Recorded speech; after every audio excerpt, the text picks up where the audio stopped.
Who did the height gag while I was back there? Come on. Hi, judges. If you like my act, I'm Chris Rees. If you don't, I'm Chris Greenwell. It's great to be here tonight with you here at the Y, which is an aptly named venue because that was actually most people's reaction when I told them I was doing this gig. So anyway, I don't do as much exercise as I'd like. Hard to tell, I know. Appreciate that. But it's true. But I do try and go on the odd run. And I remember my dad telling me, Chris, there is one golden rule about running, and that is, whatever you do, don't stop or you'll get a stitch. Obviously, the law in me is absolutely mortified with the poor drafting of this golden rule. And I said, Dad, I'm going to have to stop you there. If you're going to try and impose rules on people, you can't go about it half-cock, wading in ambiguity. It's irresponsible.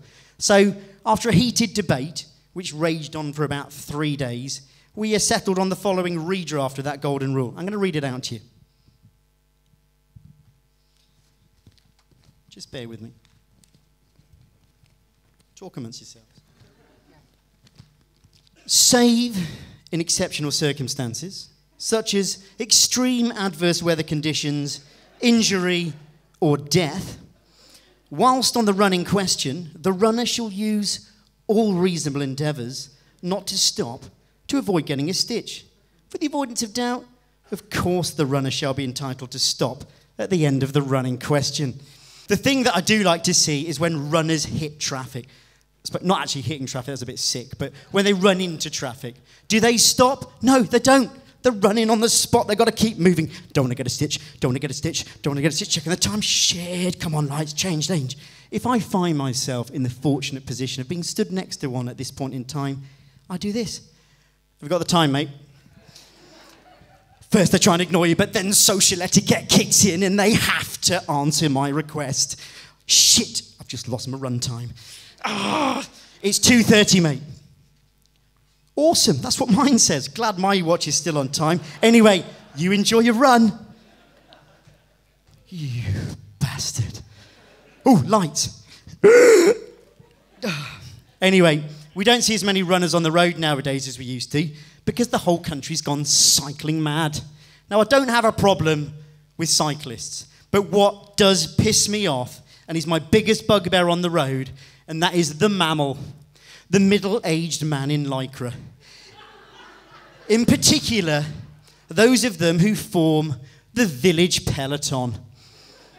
A bunch of bastards from the village who, as soon as they get home from work in the evenings and at weekends, they think they're part of an elite cycling team on Le Tour de Wimswold.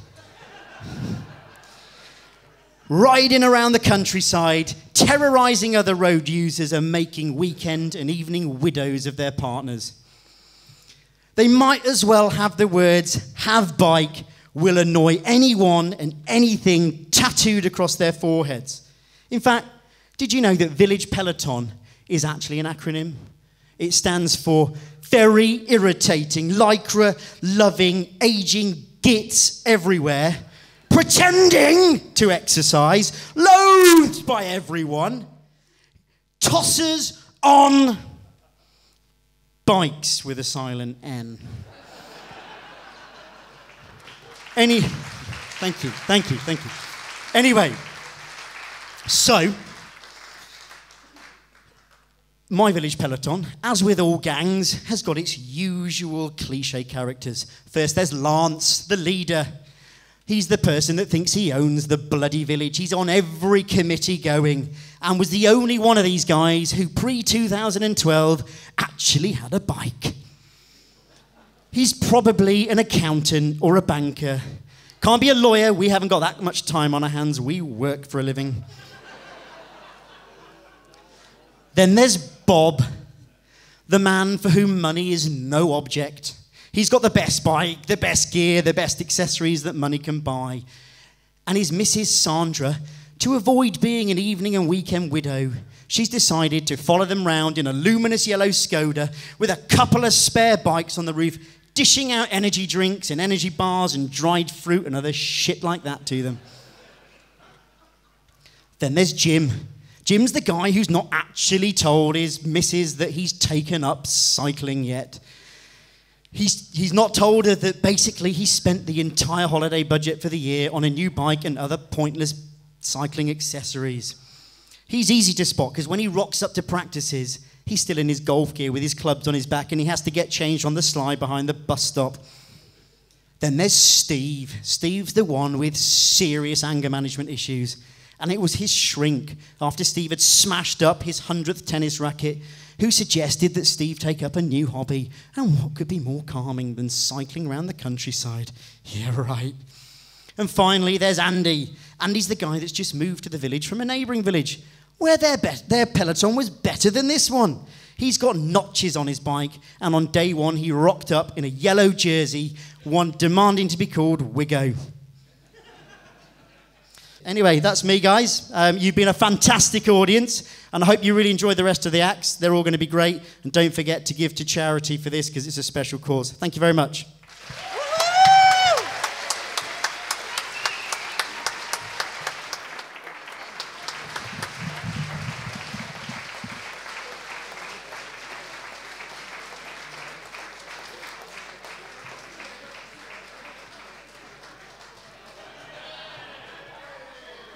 I've just spotted my time. I was 5 minutes on the nose. Found some apricots, though.